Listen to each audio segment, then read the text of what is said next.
Pitaro Kamalaya Taksho Vishvambaro Vijabaro Yugadharma Paro Vande Jagat Priyakaro Karunavataro Nityananda Namastubhyam Premananda Pradayine Karukamashanashaya Janava Pataye Namaha Adadadastridam Gantaridam Yachekunam Punah Shri Rupam Padambo Jaduri Sham Janmani Janmani Radhe Vrindavana Dishe Karuna Vritavayini Kripaya Nija Padajam Dasyam Mayam Padiyatam Shri Krishna Chaitanya Prabhu Nityananda Shri Advaita Gadadhar Shri Vasani Gaura Bhakta-vrinda Hare Krishna Krishna Krishna Hare Hare Hare Ram Ram Ram Hare Hare. First of all, I'd like to offer my unlimited Dandavat Pranam in the dust of the lotus feet of my spiritual masters, Ityarira Vishnu Vishnupad, Shri Shri Maharaj Srila Gaur Govinda Goswami Maharaj, Ityarira Vishnu Vishnupad, Shrimad Bhakti Vedanta Narayana Goswami Maharaj, Ityarira Vishnu Vishnupad, Shrimad Bhakti Vedanta Swami Maharaj Srila Prabhupada, all our Upanuga Guru Varga, Gaudiya Vedanta Acharyas and Vaishnavas and Vaishnavis, headed by Sannyasi, Gan, and Premananda Prabhuji. So,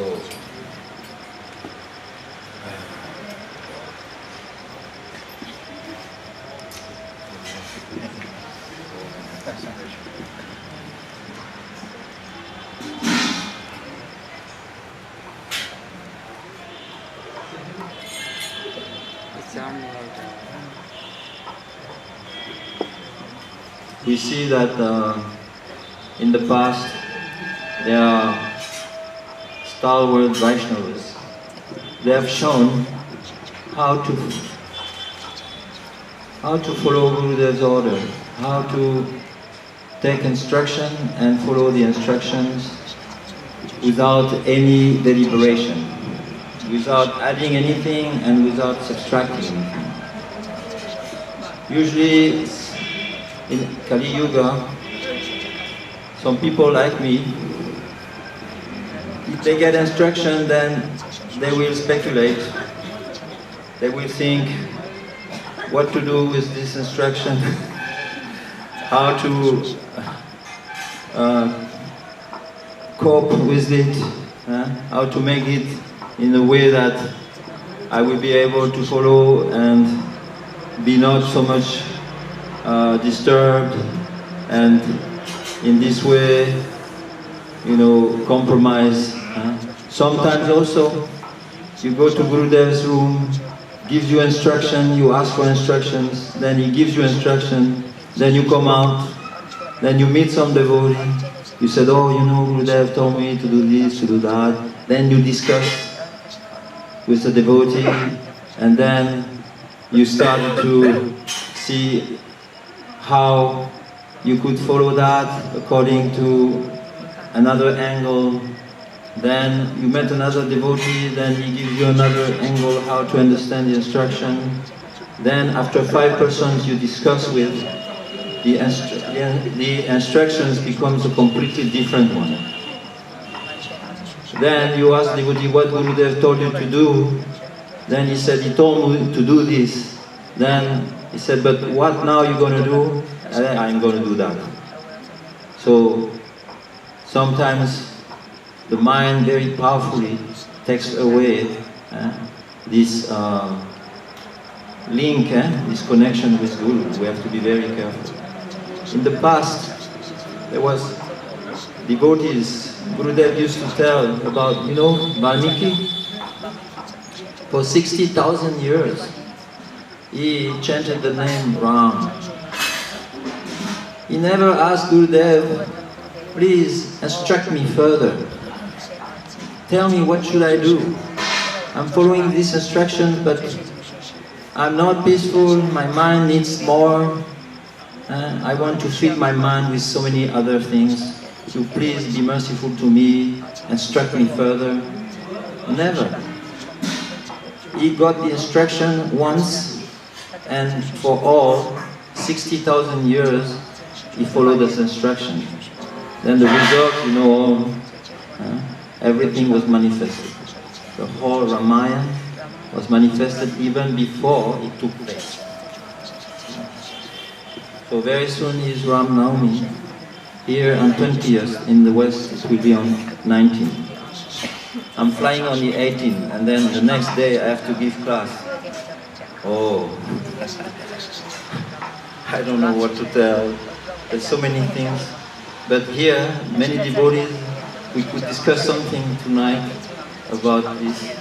I have a very nice story actually, that Gurudev himself told me once in Hawaii. When Lord Ram, there was one great rishi. His name was Matanga Rishi, and he had an ashram with many followers, hundreds and hundreds of followers. They were all very scholarly, very highly advanced in knowledge. And he would give class every day, morning and evening. And so,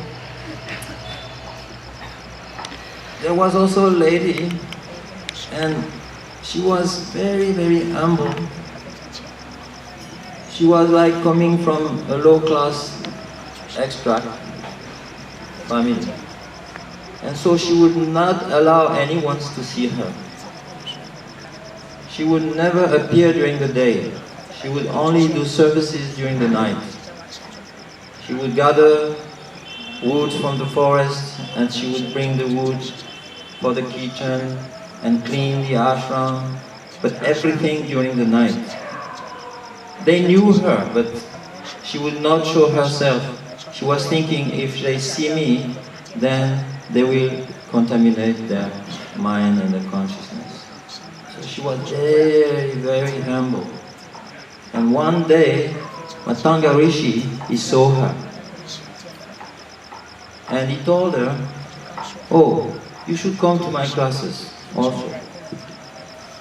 This is natural, because the mercy is flowing during the class. One time we wondered how we can get Gurudev's mercy. Oh, Gurudev, please. Can I have your darshan? I need your mercy. Can I have a personal, private darshan? We don't know that from the Vyasasan, the whole mercy, like a big river, is flowing. And we are here on the banks of that river, and so many jewels, so many nice tattva siddhanta is going on. But we are just, I'm not saying anything offensive, but sometimes we don't take advantage of this. But those who are connoisseur, they know that Gurudev's mercy is here, and they go for it. They dive deep in his Harikatha, and they take these jewels and they make them themselves. These jewels, they make them propriety. Then they become very wealthy, very wealthy devotees.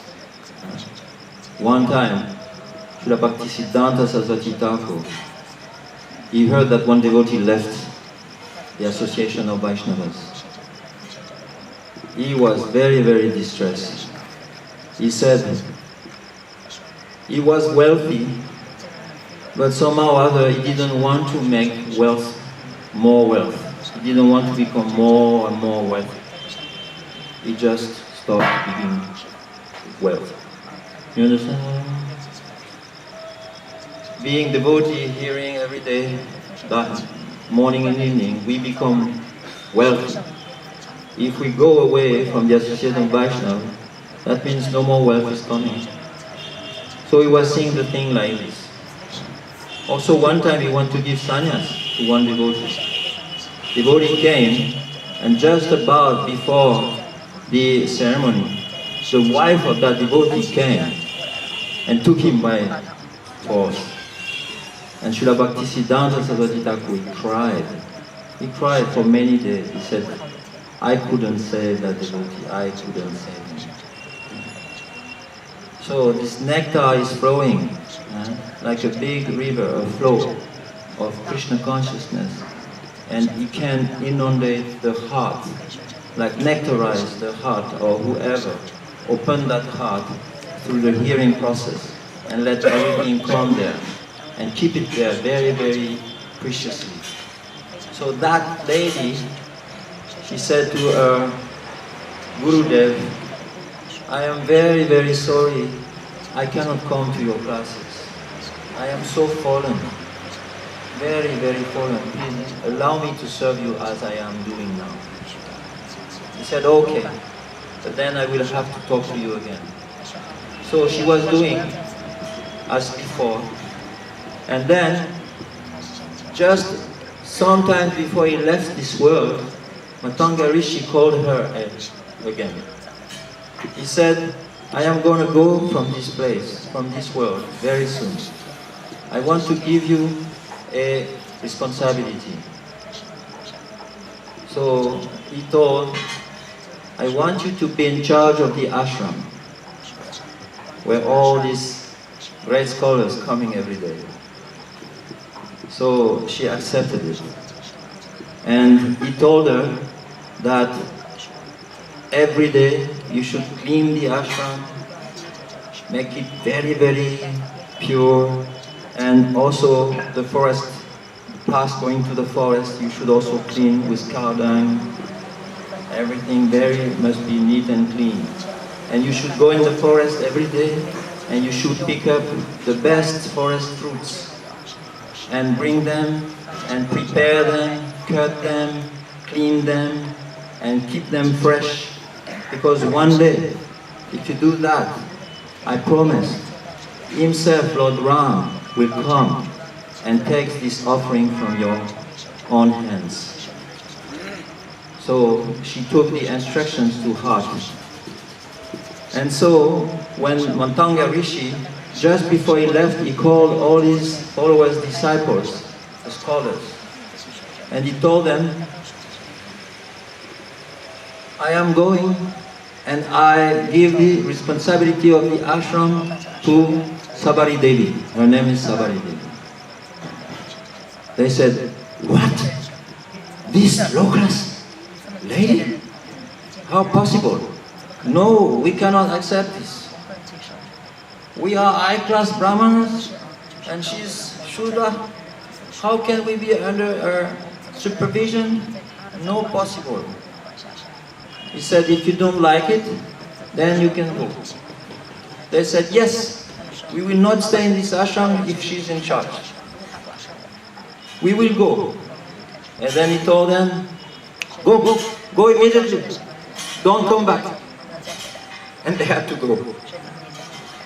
So she took the responsibility of the ashram, and as he told her exactly in the same way, she followed the instructions. When he left this world, she was very young. For all her life, she did exactly what he told her to do. Picking up the fruits, cleaning, keeping them fresh, even tasting them to see if they were very, very appropriately beginning to give to Lord Ram. Lord Ram didn't come immediately. He came, but came later. She was now old. But one day, she saw that on his lotus feet, Lord Ram and Lakshman, just behind, was coming. They were in a search for Sita, but they came to her ashram. They were hungry. You know why Ram was always hungry in the forest? Always. Because nobody would invite him. Why?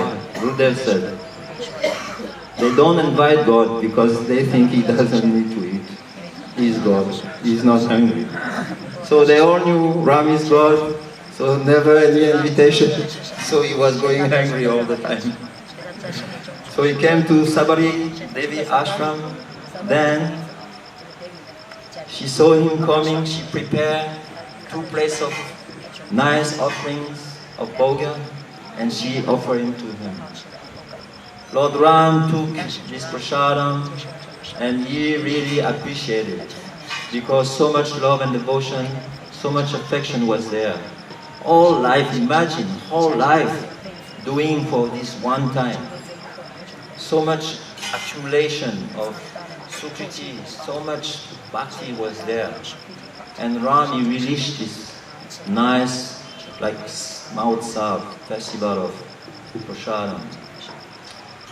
So then, when Ram arrived, after some time, all the scholars, Matanga Rishi's disciples, all came to give pranam to him. So they gave pranam, and then they explained that since that lady is here, we cannot take any water from the pond. The whole water is now rotten, with green things, and we cannot use this. She has not taken care of it very nicely. So, what to do? They did want to remove her actually. But Lord Ram said, you just take some nice water and you do bathing foot. Abhishek, foot bathing ceremony. So they thought, what? Oh, should we do this? He said, if you do this and you put the water in the pond, then everything will be okay. They thought, how possible we can do that? But, is God wrong? Maybe we should follow his instruction. Let's see. Then they did this abhishek of Sabari's lotus feet. Then they cut the water in one recipient. Then they took the water to the pond and they put the water in the pond. And then immediately all the pond water became crystal clear and very nice, beautiful, sweet and fragrant water was available there. Miracle. So that was the devotion of Sabari Devi. Just because she kept the instructions of her guru in her heart, she became completely successful in her attempt to please the Lord. So, if you want to discuss anything related to instructions, I never got instructed by Gurudev. Please don't laugh. Why? Because he knew I was not qualified. One time I asked him, can you give me an instruction what to do? He said, no. I said, why? He said, I cannot give you. I said, Gurudev, I need instruction. I need to know what to do. He said, and if you don't do, if you don't follow, then what? Neglecting Gurudev's instruction?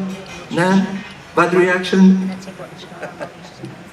Then I said, Gurudev, mercy, mercy, please instruct me. No, I will not instruct you. And he didn't instruct me. So it's a matter of qualification. So Lord Ram, then after, he came to one place called Pampa, near Matanga Rishi, Matanga Van. And this is the place where he first met Hanuman. Hanuman was on the hill with Sugriva, like protected the place where we heard Bali could not go because of a curse. And so Sugriva saw Ram and Lakshman coming from a distance. He was worried because he knew that Bali had many tricks. He could come in any disguise and create new problems to him. So he told Hanuman, you go and see these two personalities, who are they? Why are they coming here? Try to understand. So Hanuman changed his form and became a brahmachari. He had received a very nice gift from, I think, Lord Brahma gave him a necklace, diamond necklace, which nobody could see. It was an invisible necklace. And Lord Brahma, if I don't make mistake, told him, the person who will see that necklace is your master. So Hanuman was having this necklace around his neck. And he came and he met Ram and Lakshman, but disguised as a brahmachari. And to inquire, who are they, why you came, like this, he starts speaking. He spoke in a very, very nice way, like our brahmacharis. Not any mistake, not any grammatical problem, not anything was so good. The Lord Ram, actually, he glorified his speech. He said, oh, you speak so nicely. But he said, you are brahmachari? Yes. Said, how is it possible that a brahmachari, he has such a nice necklace, diamond necklace? He said, you see any necklace? Yes, I see a necklace. Then Hanuman turned to Lakshman and said, do you see any necklace? Lakshman said, no. Then Hanuman became very happy.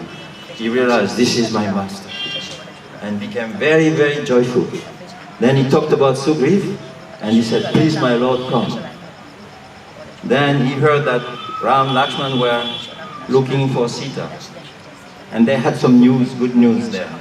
So they came to Sugriv, and Sugriv said, oh yes, we saw something in the flying, and some jewels came, and some of the jewels were there, and we picked them up.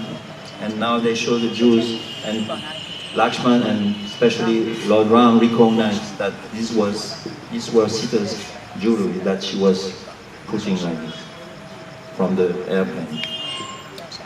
So Sugriva said, I am deprived from my kingdom. My brother has chastised me, beating me up, and now I am in, how you say, away from it. You can please, you help me to gain my kingdom back, and then I will help you to find Sita. I'm looking for a more powerful alliance in order to defeat my brother. Would you like please to help me in that matter? Then Ram said, yes, I can help you. You help me for Sita, I help you for your kingdom. But Sugriva was thinking, but Bali is very powerful. How will you be able to defeat that personality? Very powerful. He once defeated one great, great personality who came there. Very famous for his strength. He defeated him, he killed him, and he kicked him with his foot. And that corpse came and just landed on just in front of me. Just to show how powerful he was, he did these feats. And he just to scare me. And this corpse is still lying now, here. So are you strong enough to defeat this body? Could you kick this corpse? And he said, yes. So Ram kicked this corpse, and it went even more farther than that.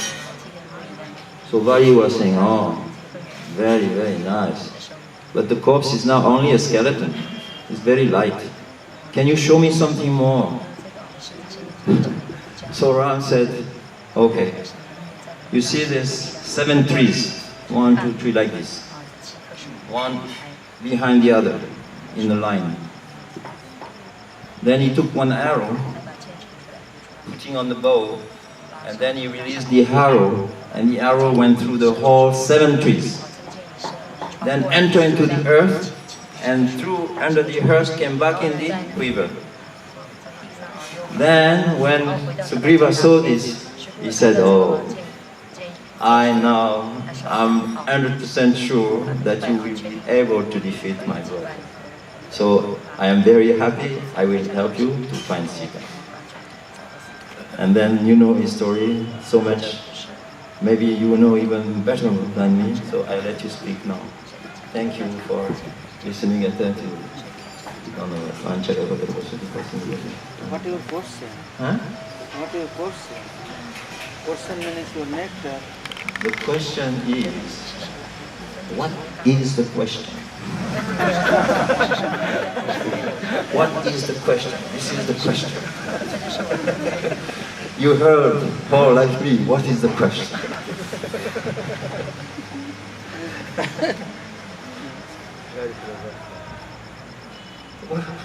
Giving some mercy, when you are giving order and instruction, this is... I'm going in order and instruction. Yes.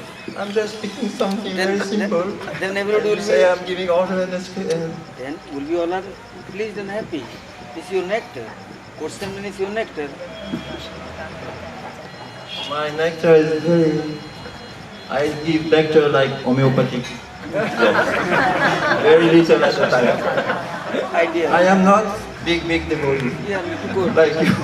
Little is good. One drop is I can give only drop by drop. Yeah. One ocean is cleaning. Huh? One ocean will be clean. Ocean. Hey, this drop is going anywhere. Okay. They are cleaning, keep purifying. So after the Chaturmas, then Sugriva's army was divided in four, went to all the four directions.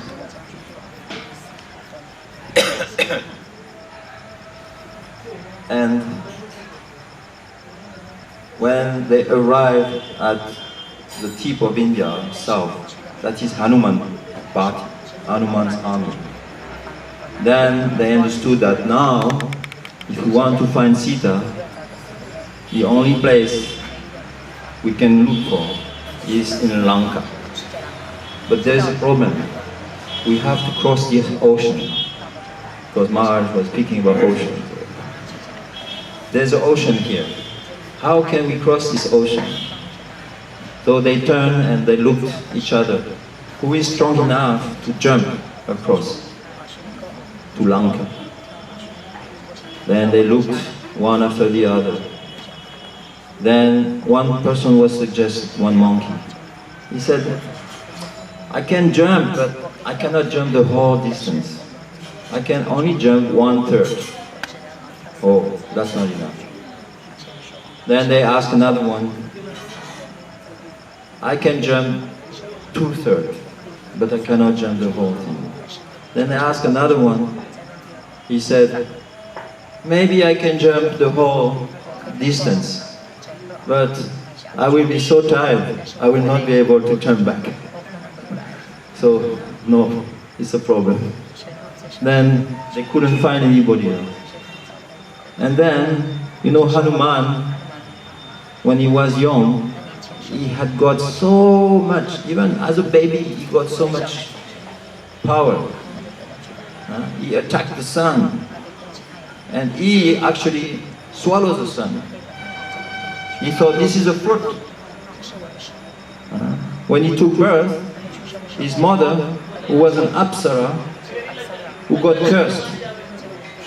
She was cursed that you have to take birth, you have to go to this Earth planet, and when you gave birth, then you can come back. This was the curse. So she got the element of Lord Shiva, who gave it to Vayu, and Vayu said, oh, you want to give birth, so I give you some semen. Don't worry, I am wind god, there will be no problem. I give you, boom. And then immediately Lord Shiva's powerful semen became born very quickly. It became Hanuman. And so when he was born, his mother said, I'm going now. So I go. And Hanuman said, wait, where are you going? He said, I'm going back to the heavenly planet. He said, what should I eat? What will I eat? He said, you eat fruit. This is your, food is fruit for you. He said, what does the fruit look like? She said, oh, look in the sky, the sun. The fruit looks like that. It's round and reddish. He said, okay. Then she left. And then Hanuman became angry and he jumped to catch the sun. He thinks, this is my food. Then I don't want to make a long story. But when he got there, he swallowed the sun. He kept eating. Then all demigods became very, very disturbed. Indra was called. Indra came with his Vajra. He said, release the sun, release the sun. Darkness everywhere now. And Hanuman, no, this is my food. Then he released his Vajra. And then his Vajra, he cut Hanuman's jaw.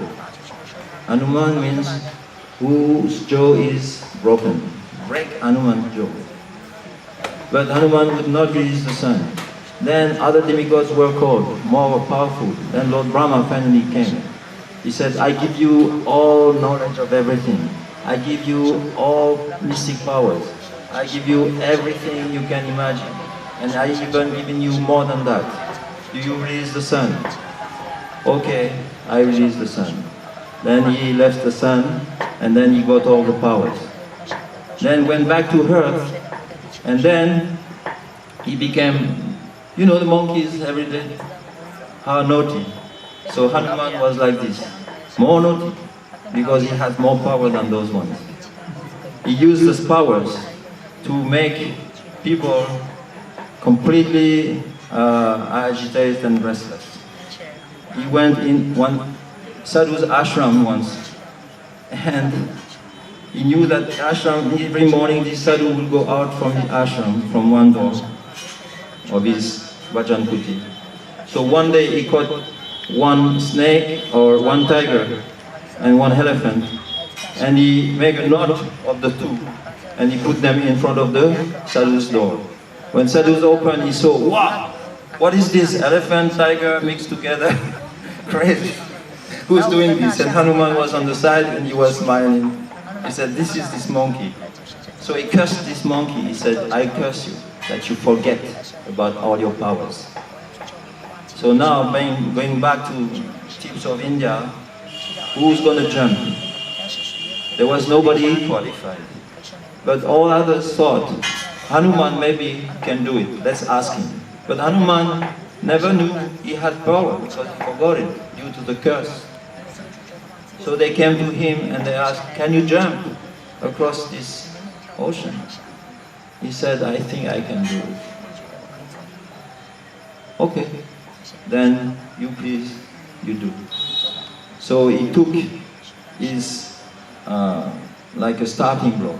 He used the heel, big, you know, because it's not a long jump, but it's very, very, very long. So he needed some thing for his foot. He used the heel, you know, like this. Then he jumped, and in the middle, one big ocean demon came out. Wanted to stop him. He said, you cannot go beyond myself unless you come in my mouth. Then I will let you go. So Hanuman thought, okay. Became very small like an insect. Came inside his mouth very fast and came out from the ear. He said, may I go now? Ah, he tricked me. Yes, you can go. So he went there and he landed in Lanka.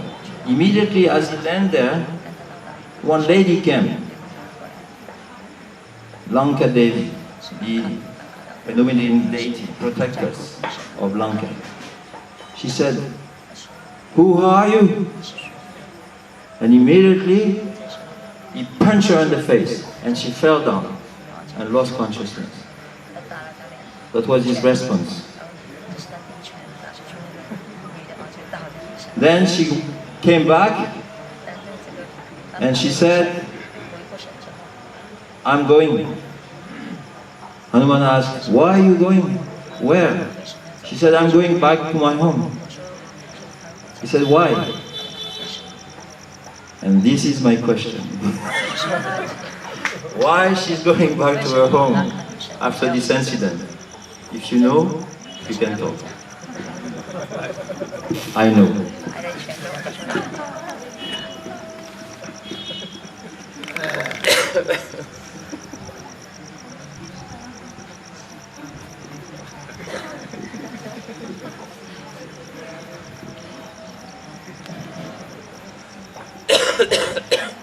Om Edinathan Dasya Anjala Shalakaya Chakshu Unmulitam Jena Tasmai Shri Guru Namaha.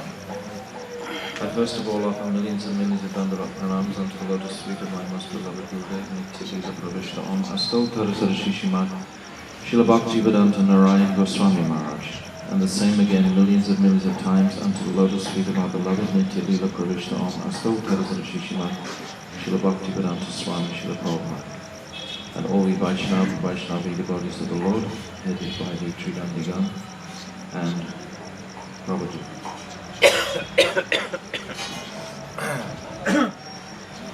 So we've just heard very sweet, beautiful pastimes of Lord Ram. And in just a few days we have Ram Navami. Many times Srila Gurudev would speak for 2 days. He was born in a Ram Bhakta's family, and he heard Ram Lila from his birth. And in the villages around, they would celebrate this for many days. So Srila Gurudev had contemplated this Lila so much. When he came first to the temple, I understand he just carried a Ramcharitmanas with him. This was the only book that he actually had from his home. So, I think we are familiar with so much of the Leela. So, Pujapad Shoti Maharaj is asking a specific question on the order of Prabhuji.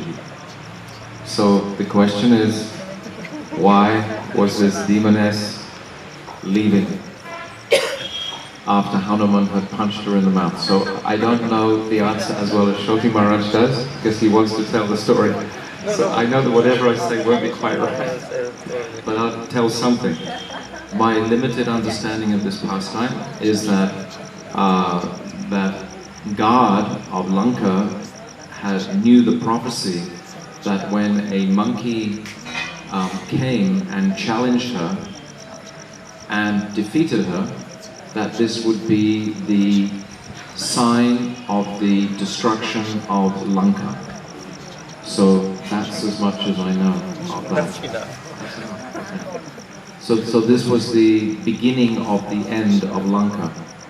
And of course we know the pastime, how Hanuman, he searched for Sita. Actually, now we are in Navadvipa. I've never been in Navadvip for Ram Navami. But we go to Modaram Dvip, and there's a beautiful banyan tree. And there we always discuss Ram Lila. And we always discuss Vipralamba. We discuss this separation move that Ram demonstrated to Sita Devi while he was there in Modaram Dvip, Mamgachi. He built, Lakshman built a place there. Is that Panchavati? What's the name? Or Chitrakut? Prabhuji, what is the name? In Modaram Dvip, what is the name of the forest where Ram? Just called Mamgachi. Because we usually hear it's Panchavati and Chitrakut, but it was just a place on the way. Mamgachi. Is that correct?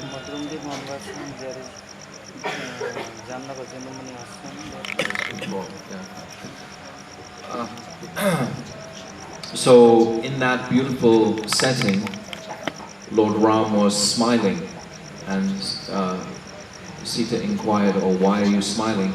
And then Lord Ram said he was thinking of when he would come again as Sri Krishna, and how he would leave Sita Devi.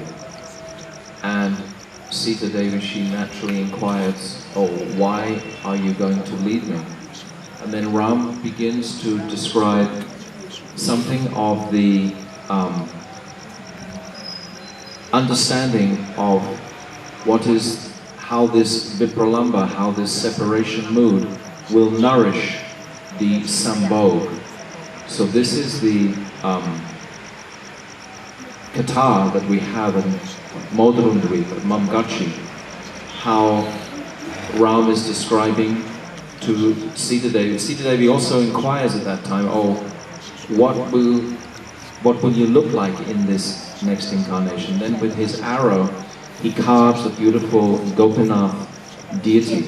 That's the same deity that is in Remuna. That deity that we see in Remuna, this was carved by the arrow of Lord Ram in Mamgachi to show Sita Devi his form that he would take. So this is that pastime. And then, so Sita Devi, she becomes very unhappy when she understands that in that incarnation, that Krishna will leave her. And then Ram also says, "And also in this birth, I will have to leave you as well." And again, she inquires why. So this teaching that Lord Ram gives, Ram is Purushottam Maryad. He comes to teach the way to live in this world. But he also shows in his relationship with Sita such morality. And he doesn't have many wives like Krishna. Krishna is a totally different mood to Lord Ram. So how to balance the two, you could have said as a question perhaps. The Krishna incarnation and also Ram. How to balance this, or how to understand this difference in their leelas.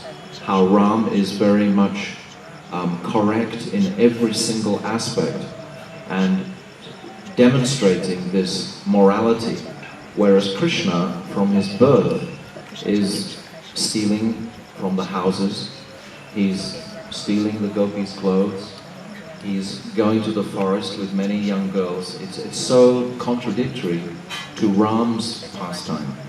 So I'm going to take a back seat this evening, and I'm just going to throw this question out.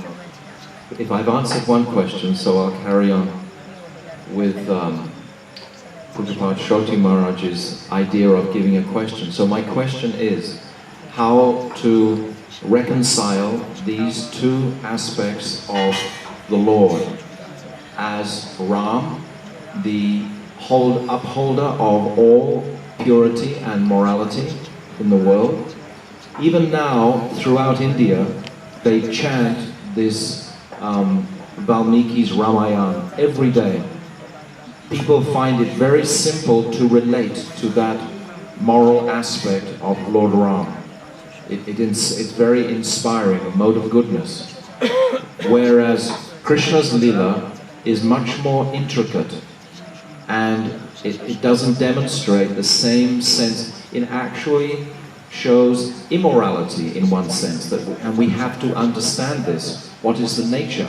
Many uneducated people, they consider that, oh, Krishna was a cowherd boy and he had many girlfriends, and they don't understand this nature of the gopis. So my question to you is how to reconcile these two aspects of the Lord. Why has the Lord come in such contradictory moods, we can say, between that upholder of morality and this apparent... Shukadeva Goswami, he answers this question to Parikshit in the, I think it's the 32nd or 33rd chapter. in the Rasalina's chapter, the Rasa Panchadiya, in the Bhagavatam, Parikshit Maharaj, he's asking this specific question to Shukadeva Goswami, and then he answers, he gives 4 or 5 points about this topic. So, do you understand the question that I give? Okay. How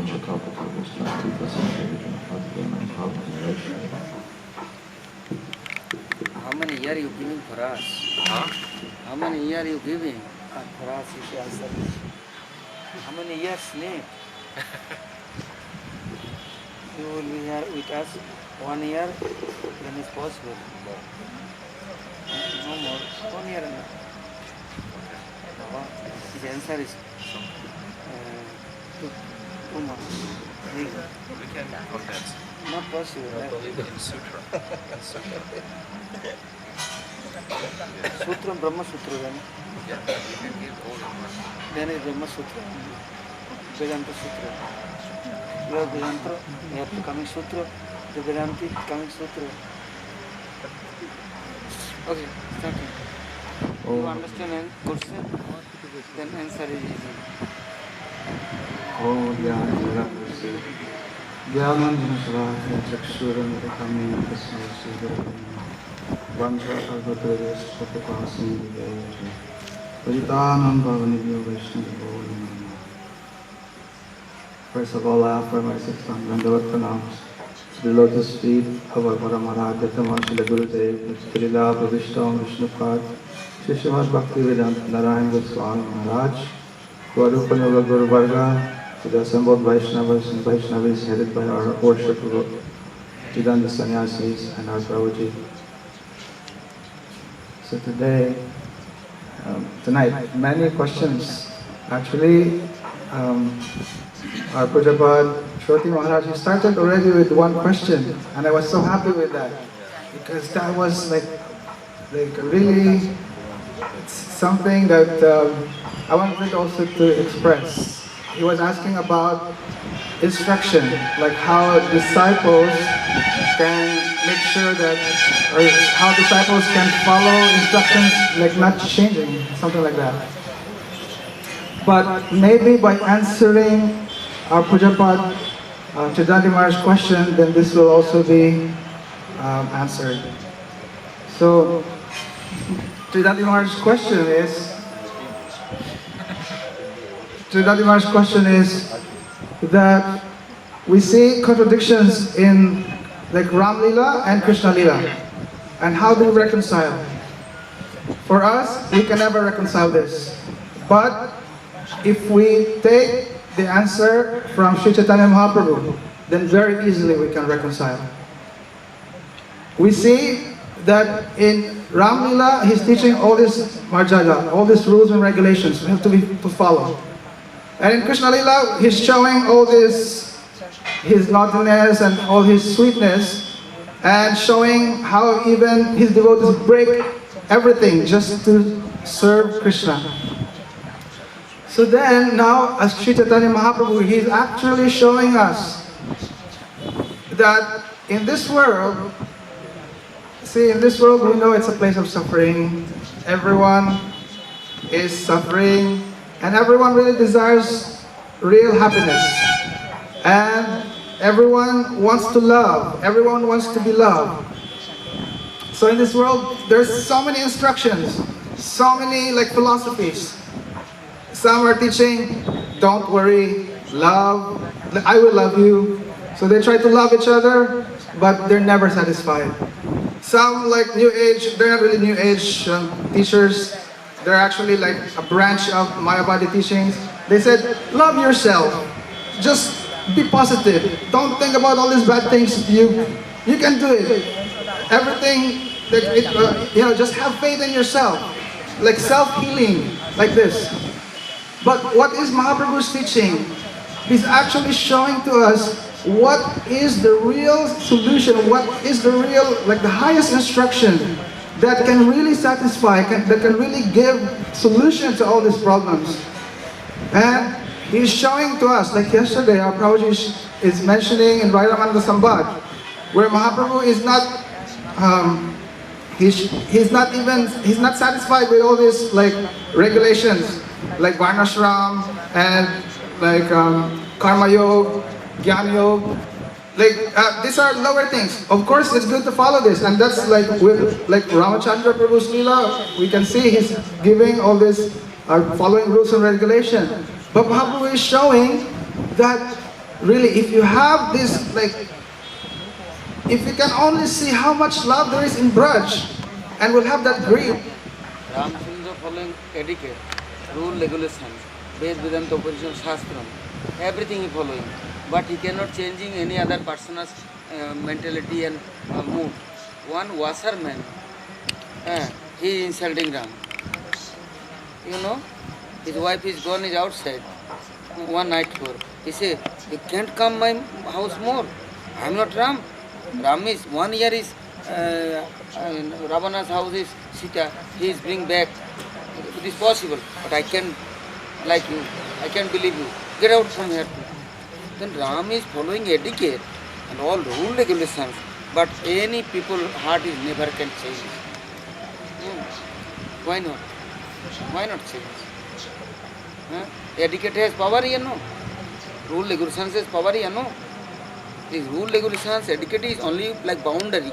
One is provided area, but there is what is growing. And growing after this everything will be fruit tree, there will be thorn tree, poisonous tree, no guarantee. But this seed is planting time, farmer is not planting these grasses, not is thrown and bone, but automatically growing. So now you giving etiquette and boundary. He is speaking, I am giving some instruction. 1 minute. Then therefore, you Mahaprabhu's what is mood and what is reality, everything. Ramchandra showing himself. It is nonsense, nothing. Complete his long time. Also his son, Labukush, he cannot talk, he cannot look, he has no love for them. But they have no any faults. Valmiki Rishi, take care Sita, he has no faults, but he is bounded with etiquette. The etiquette is, everything is right, everything is good, proper. Telling everything, now explaining nicely. I am not insulting Ram, but is Ram following this etiquette. This is, what is the meanings this? So we see that usually we always hear also that spiritual life is like walking on a razor's edge. Like you have to be very careful. But then when in the chapters of like in Srimad Bhagavatam it talks about Raganuga Bhakti, and then it is said there that yeah, it may be a razor's edge, but once you have this rag, you can even keep your eyes closed and run as fast as you can. And so like this is the power.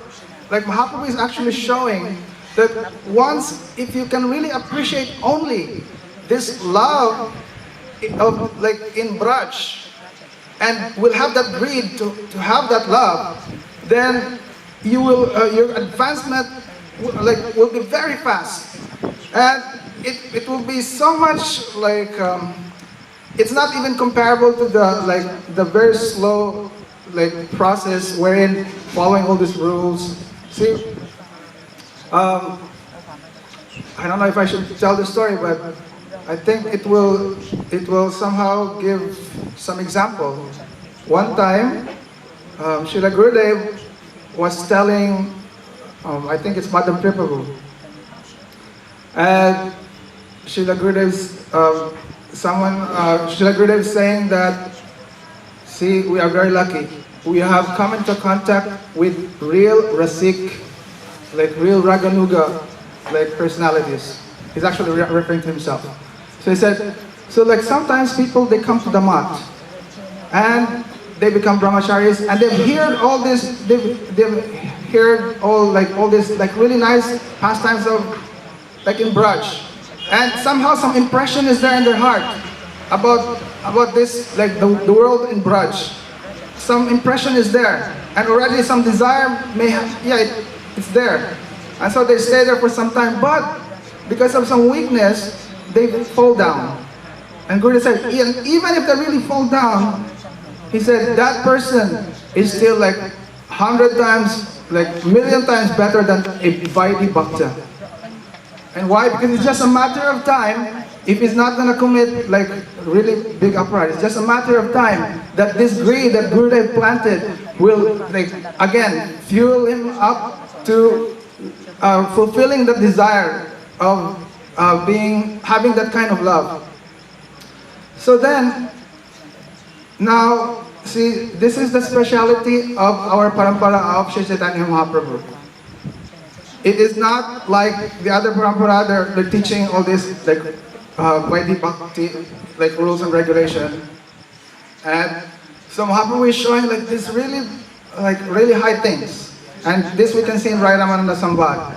And the reason for that is because this thing is very powerful. If we only follow this, so Mahaprabhu is giving all instructions. There is no shortage of instruction how to be able to like attain this. So many instructions are there. And if you really want instructions, we take especially Srila Rupa Goswami's instruction. And what he has given Upadesh Shamrita, this nectar of instructions. So now, and then all our acharyas giving all commentaries. So there is really no shortage of instruction. If we just really follow and appreciate these treasures and really follow that, then it would be very easy. Aside from that. How will it be easy? How will it be easy? This Upadeshamrita following meanings, Rupa Goswami I am followed. Then Rupa Goswami with the direct relation. Then his mercy, bless and power coming. But this etiquette has related with whom? Ved Vedanta Shastra Upanishadam, indirect, sometimes direct, but this power who giving? Guaranteed there? Oh, you will be clean and you will be pure, then is some bliss coming, power coming. But here is direct instruction. You follow this, at a time you will be able. So that things why not follow? Telling nice clearly, no clearance. So, following all these instructions very clearly and really appreciating them, then this is really actually very powerful because it gives us direct connection. There is chair one giving.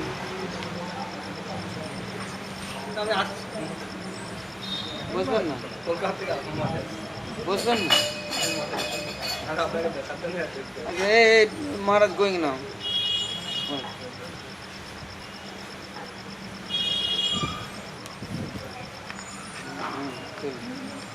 So these are direct instructions of these great personalities. Just by following them, you are actually taking their mercy, Prabhuji is telling, and having like all their strength. So, and aside from that, many like personalities that we can actually take shelter. Foremost, we have Gurudev. Then also, like we have Vrinda Devi, like Tulsi, we have Giriraj Govardhan, and we have all the instructions in our Rupanuga line, all these things. Now the point now that I want to is sometimes it is actually embarrassing when we see some people, they even claim to be disciples of Srila Gurudev and claim to be Gaudiya, but then how much they are changing now the instruction. Like for example, Rupa Goswami telling, first Upadeshamrita, Bacho Vegam, Manasakroda Vegam, Jiva Vegam, Udarupashta Vegam, Itan Vegayo Vishwarita Gira Sabhaka Pitu. Like this. That means controlling your senses, right? Like not giving even a chance for the senses to enjoy. That's the main thing. Now, but then we find also instruction of, let's say, see Mahaprabhu is giving this whole concept of love. Like in Chaitanya Charitamrita, our Krishnadas Kaviraj Goswami, foremost Rupanuga also, is the one explaining all these principles of Mahaprabhu. He's telling clearly what is lust and what is love. And I think this is a very important point. Because he said, Atmendriya Priti Vancha Taribol, Taribolit Kam. This is lust. He's telling Atmendriya. He's not even telling Karmendriya or Ganendriya. He's telling Atmendriya. So it can refer to your material body, okay, your senses. But when you say Atmendriya, it can also refer to the spiritual body. So the desire, the vancha, the desire to fulfill the pleasure for the senses, it can even be your spiritual senses. What is that? It's lust. But Krishnendriya, Priti Vancha, Dhari, Prem Nam. What is Prem? We call it Prem what? Krishnendriya, Priti Vancha. When someone has desire to fulfill the desires of Krishna, it is love, Prem. So then, we can actually see the difference now. When someone's whole life is only the pleasure for Krishna, that is, when he sees everything for the pleasure of Krishna, that is actually love. But what is lust? When you see everything in relationship to yourself, that is lust. It's the opposite. So now when we find someone, love yourself, teaching and telling that, like, this is Mahaprabhu, this is like how to love God. First, you have to love yourself. If you don't love yourself, you cannot really love your neighbors. And if you don't love your neighbors, you cannot love God. I find it actually like a perversion. Actually, it's a perversion of the Christian teaching also. Jesus was teaching, my first and foremost commandment is love God with all your heart, your entire being. So it's actually bhakti, he's teaching. Then he said, the second instruction is love your neighbors like yourself. But now, this like new age psychology, or how do you call it, self-healing, they would say, no, first love yourself. If you don't love yourself, you cannot love your neighbors, and then you cannot love God. But there is a reason why they put a number, like first. It's not like, first means first. And this is the main point now, because really, it's like a tree. If you want to nourish all the parts of the tree, you have to water the roots. And we hear this all the time. So, unless we are really having relationship and really loving God, you cannot really love your neighbors. That's why it's first. You may think it's love, it's actually lust.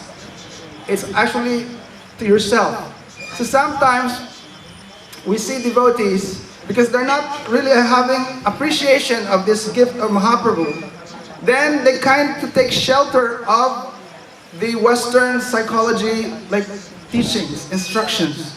So they actually, now I feel sad that someone has published a book and he's even putting Gurudev's picture there.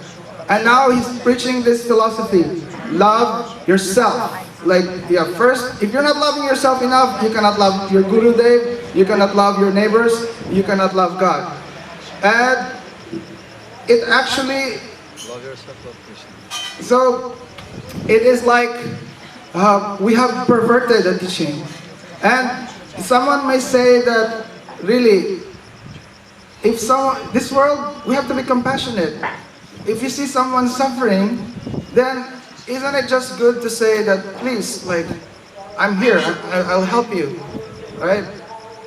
And like, you don't worry, you can do it. Like, love yourself. Like, you encourage them, you empower them. But really, how much you may say that, unless really they have realization of what is real love, and they will realize like the glory of this love that Mahaprabhu is giving. Nothing, it's like zero. So instead of telling them, love yourself, you chant your japa and meditate, oh, if I'm not loving myself enough, I cannot do this. Instead of doing that, you teach them, you give them Harikatha. Let them realize how sweet the pastimes of Radha and Krishna are. And what is this gift of Mahaprabhu? We teach them these things.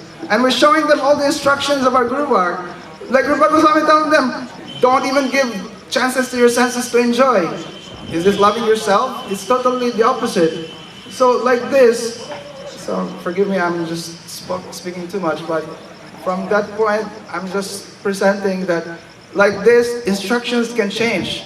And it's only because if we are not appreciating or really realize this, the meaning or the preciousness of this gift, then we cannot give it, and therefore we tend to change the instruction. So one check over there. You have to repeat the question. The question is the reconciliation between Ram and Krishna. This is the question. The question is, no, the next person speaker. So the question now, again, Maharaj wants to ask, to tell for the next speakers is how to reconcile the contradiction between Ram Lila and Krishna Lila. This was the question.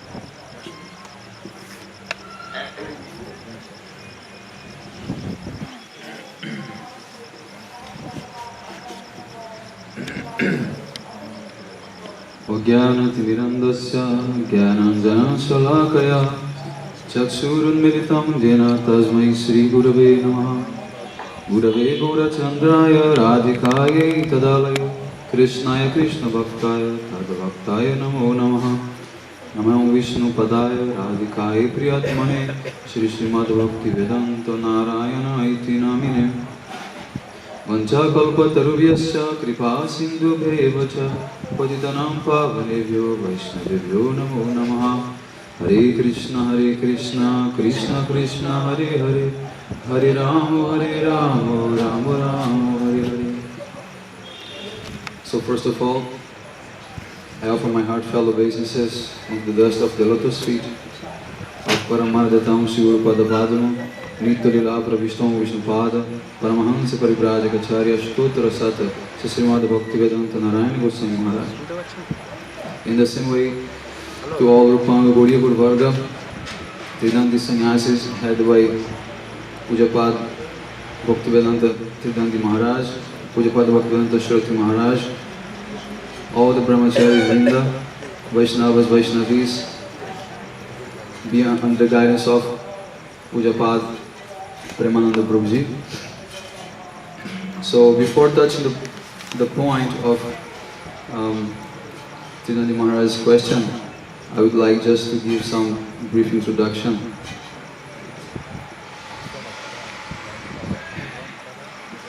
When Parikshit Maharaj is hearing Bhagavatam from Shukadeva Goswami, in that very assembly, Srila Vyasadeva and Narada Muni, they are also present there.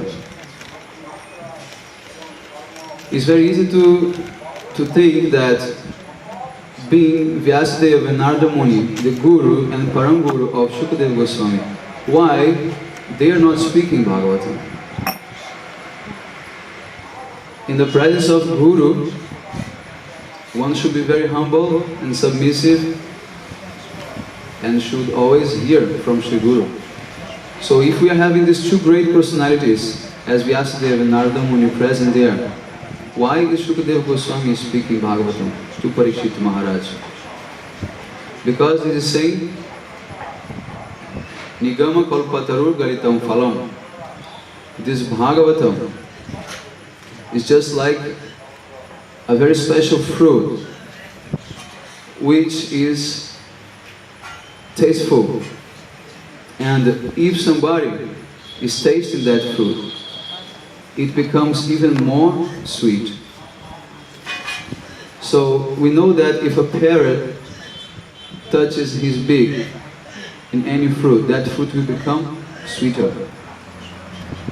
So Vyasadeva and Narada Muni, they are actually very eager to hear Bhagavatam from Shukadeva Goswami, because hearing from him means 1 or 2 generations after that Harikatha, that Bhagavad Katha would be even sweeter. So in this way, we have this fruit coming through our Guru Parampara, and one after one, this Harikatha is becoming sweeter and sweeter. So after Srila Gurudev, that cannot be different. If we have a pure Vaishnava connected in this line, in the same mood, in this Parakya Parampara. And if he is able to relish that fruit, he definitely will make that fruit even sweeter. So there is no point to say that everything would stop on Srila Gurudev, or everything would stop on Srila Bhaktisiddhanta Prabhupada, or in Srila Bhaktivedanta Swami Maharaj, as that disciple was claiming. No, we see that this flow, this nectar is ever increasing. And that's why everybody, after the departure of Srila Bhaktivedanta Swami Maharaj, could relish even more this Harikatha through Srila Gurudev. And to continue this parampara, we must try to find some personalities which will be able to also make this fruit even sweeter. So we are very fortunate that we are having here with us three big parrots. No, three big parrots which are tasting, relishing this fruit and giving, distributing to all of us, even sweeter and sweeter. But we should be very careful also. Why should we be careful? Because Brajagopis, they are advising us. Brajagopis are saying, Tava katham ritam tapta jivanam Tavi viriditam kalmasapaham Shravana mangalam srimadatatam Bhuvigrinanti te bhuridajana. Just saying, oh, this Harikatha actually has no trace of sweetness. This Harikatha is what? It's like a poison. Those who are hearing this Harikatha, oh, they will be lost. They will be completely what? Destroyed in their lives. They have to give up everything. They will not be able to remain in their family lives. They will not be able to remain in their school. They will not be able to remain even in the Gaudiya Vedanta Samiti Trust, or in the International Pure Bhakti Yoga Society, or even to remain inside this big temple here. Where they will go? They will go under the coconut tree and they will sit to relish this fruit. This is our parampara. Sanatana Goswami, Rupa Goswami, all time under tree, not this tree every day. Another under tree, many trees. This is our parampara. Yes. This is rules. So, giving Harikatha under every tree and paying back with tears. Yes. Giving water to the roots. That's all we have. That's the key. so we have to be very careful in this way. Otherwise we cannot maintain even our lives in this body. So those who are coming to hear this Harikatha every day, they are being actually in risk, because they very soon will desire to give up everything and just and take shelter in this. Even they can give up their sannyas even. Because they are so greedy that they will give up everything. Sarvadharmam paritaja. They only want to surrender to this Harikatha. So we see that in this shloka, there is one very important word. He's saying atatam. This atatam means that this Harikatha is always expanding. This Harikatha has no limit. This Harikatha is an infinite flow. Just like the river is starting from the top of the mountain. Just like a few drops are coming from the rock. So slowly, that river will become bigger and bigger until become just like a very, very strong flow. So in this way, Srila Gurudev, he is also helping this river to become bigger. We can see the example in the time of Srila Bhaktisiddhanta Saraswati Prabhupada. All this kind of Raganuga Harikatha and all this Rasik Harikatha was like completely forbidden. They would be not able to even discuss among themselves. But Srila Prabhupada, he was somehow giving personal instructions to each one of them in their bhajans, because they're all Rasik Vaishnavas also, they're all Raganuga Bhaktas, but not for the public, not in general assemblies. So after him, we have our Param Gurudev, Srila Bhakti Pragyana Kesha Goswami Maharaj. And he is also very strict, but he is somehow starting this movement when he reveals to the world Sri Radha Vinod Bihari. And then he writes this Radha Vinod Bihari Tattvaashtakam in a very, very rustic manner. And as he said, this is inspiration of Srila Bhaktisiddhanta Prabhupada. And but even though when Srila Gurudeva would sing, Srila Gurudeva was a very expert kirtaniya. When he would sing Radhe Radhe, Param Gurudeva would rush towards him and say, "Hey, why you are saying Radhe Radhe? Don't say. Keep it hidden. Don't disclose these things. Why shouting Radhe Radhe? Not like this, you know." But nobody could stop that, because that was the destiny, and that was the mission, and that was Srila Gurudev's seva for his guru. So many people can say, "Oh, he's not in the line of his guru. His guru is very strict, is forbidden, but now he's openly discussing all these matters. He is spreading this all over the world. He's writing books with rustic commentaries." But no, Srila Gurudev, he is following the orders of his guru. So it's not that the disciple has to behave just like the guru, but the disciple has to understand what is their guru desire and what is the guru seva which is being given to him. So in this way, we have a great fortune that in this assembly we see that this river is increasing, and it will increase more and more. And those who have the chance to maintain this sadhu sangha and maintain this association, they will definitely realize that this river of Raganuga Katha, of Parakya Parampara is flowing just in front of our eyes.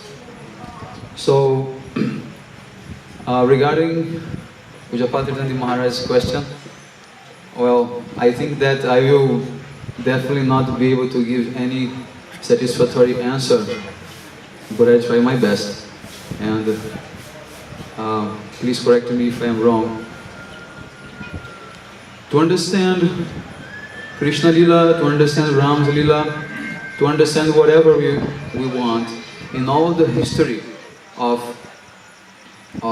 Krishna's, appearances with all the avatars and all his pastimes. Not only that, all Tattva Siddhanta, everything, we have to take shelter in Sri Chaitanya Mahaprabhu.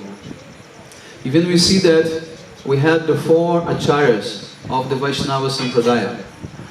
All they came, big personalities, very much qualified, following all kinds of rules, very strict, following all the etiquette, following all the maryada.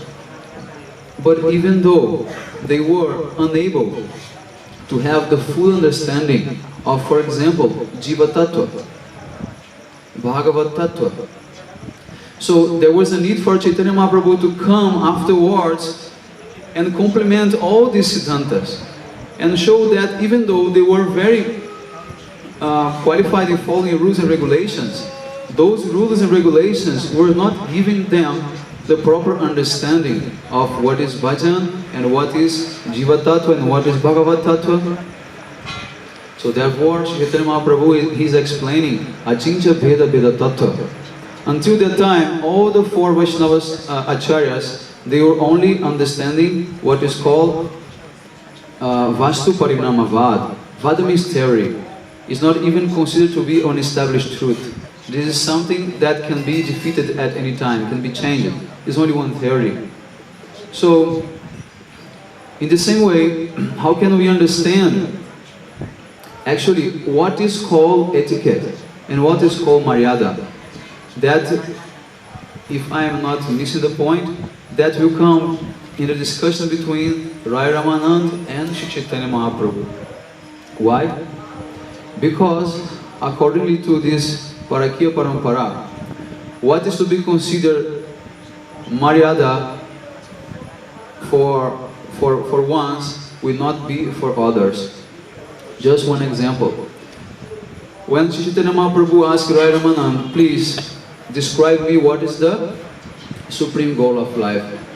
then the first answer he gives is Varnashram Macharavata Purushena Parapamam Vishnu Rajate Panta Nanyat Tattva Sakaranam. He's saying that to follow all the rules and regulations of Varnashram Dharma, that will be the way to please Vishnu. Just like yesterday Prabhuji was saying, but this is only the very beginning, and Mahaprabhu is already rejecting. Aho Bhagya. Mane, this is only external symptom. This is only one external process. Please go further. Age Kovar. Then Rai Ramananda, he is explaining what we say, that is Krishna Karmarpana, is the Karma Mishra Bhakti. He is saying that Yat karos, yat yajnas, yat juhos tadasya, yat tatasasi konte, tat kurusha madarpanam. He's saying whatever you do, whatever penances you perform, austerities, whatever you eat, whatever you do, you please offer that to me, and after you enjoy the fruits. But even though Mahaprabhu is saying no, keep going. Then he's saying Swadharma Tyag. He's saying Sarvadharmam Paritejam Amekam Sharanam Braja Aham Tam Sarvapapyabhyo Mokshashami Masucha. Then here comes the beginning of Krishna Lila. Actually, when Mahaprabhu is saying, when Krishna is saying, you can give up all your dharmas, you can give up all your prescribed duties. And even if you have a lot of sins, don't worry, I will take care of that. I will purify that if you come and surrender to me. So Krishna himself is establishing what is the etiquette, what is the maryada. So actually we can even think that is Ram the real representative what is maryada, or that maryada will come changing time after time. So this is also one question I'm making. So then after that we go progressing to Jnana Mishra Bhakti with Brahma Bhutta Prasanatman Ashusachi Nakangshachi Sama Sarvesha Bhuteshu Mat Bhakti Labate Param. And then we go to Jnana Shunya Bhakti, is Ganeya Prayasam Dapasana Mantaiva. I'm not going to speak so much on all these topics. Then we go to what is called Shuddha Bhakti. Anya Bilasita Sunyam Jnana Karmadhyana Vritam Anukulena Krishnam Shanam Bhakti Rutama. So what will be now the Maryada? The Maryada will be to please Krishna, no matter what. And then we come to the point of Prema Bhakti. In that Prema Bhakti, Rai Ramananda, he is quoting a shloka. He's saying, Naya Sukapa Bhagavam Dehina Gopika Sutta Gyanina Chatma Bhutana Yatha Bhakti Matamiha. He's saying that Shri Krishna, who is the son of Jashoda Maya, he cannot be controlled and he cannot be achieved even by the greater of all the yogis, even by the greater of all the tapasis, even by the greater of all the jnanis and karmis. But he can only be conquered and controlled by those who are loving him. As Krishna Karuna Prabhu was very clearly explaining, that love is the basis of our relations, and that Krishna himself has established that actually the Maryada will be based in love. And then he's saying afterwards, Tesham satata yuktanam bhajatam priti purvakam dadhami buddhi yogam tam jenamam upayantite. And those who love me, and those who worship you with their whole heart, I will give them the intelligence that they can come to me. So what does it mean? It means that Krishna, he will send one qualified guru which will teach that person how to love Krishna properly. So in this way, we are receiving the instructions of Srila Rupa Goswami, which is the one who is Mahaprabhu's representative. And Srila Rupa Goswami is saying that if you want to follow Raganuga Bhakti, you must also try to follow Vaidya Bhakti, but not fully. Then he is saying, Shravanadi Kirtanadini Vaidya Bhakti Ditanitu Yanyangani Chatrani Tatra Vigayani Manisivi. Those who are intelligent persons. What means intelligent persons? I mean those who already have received this Dadami Buddhi Yogamtam from Krishna. Those who are already under guidance of the proper Parampara, in the Sat Parampara, in Raganuga Parampara, in Rupanuga Parampara. So those who are intelligent, they will follow Raganuga Bhakti, but also following all the limbs prescribed for Vaidya Bhakti.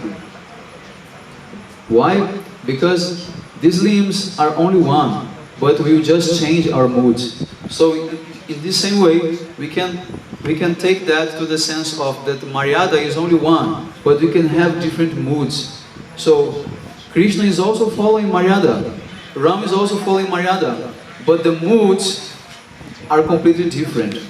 So I have not so much realization to go on this topic, but I'm thinking that the answer is going in this way, that both are following Maryada, but in a different moods, in a different aspects, in a different levels also. So in this way, those who are Raganuga Bhaktas and Rupanugas, they will not be necessarily needed to follow all the limbs of Bhakti. For example, Srila Gurudev is explaining that we should give up Taroka Dhyan, we should give up these limbs of Bhakti which will not be favorable exclusively for this Raganuga Bhakti. So in this way, if Sarva Dharmam Paritaja is necessary for this Raganuga Bhakti, then that will become the rule, that will become the Maryada. And if that is being followed, then that is very pleasant for the Lord. The Lord is accepting you. So if you are missing, not to following properly Maryada, then God Himself will never be pleased with us. So one symptom that we are following the proper Maryada is that God is pleased with us. And how the Braja Gopis, they are giving up everything and they are apparently not following etiquette. That is the most pleasant behavior for Shri Krishna. So in this way I'm just trying to touch very slightly. I'm not qualified for that, but I hope that Prabhuji and others, they will be able to give a very beautiful and deep explanation on all these topics, because this question is very much pertinent, and this question is being cause of so much polemic even in the amongst all the Pandits and all the Vaishnavas. So we hope today to get some light on this point. Vanchakalpatarubhyascha kripa sindhubheva patitanam pavanebhyo vaishnavibhyo namo namaha.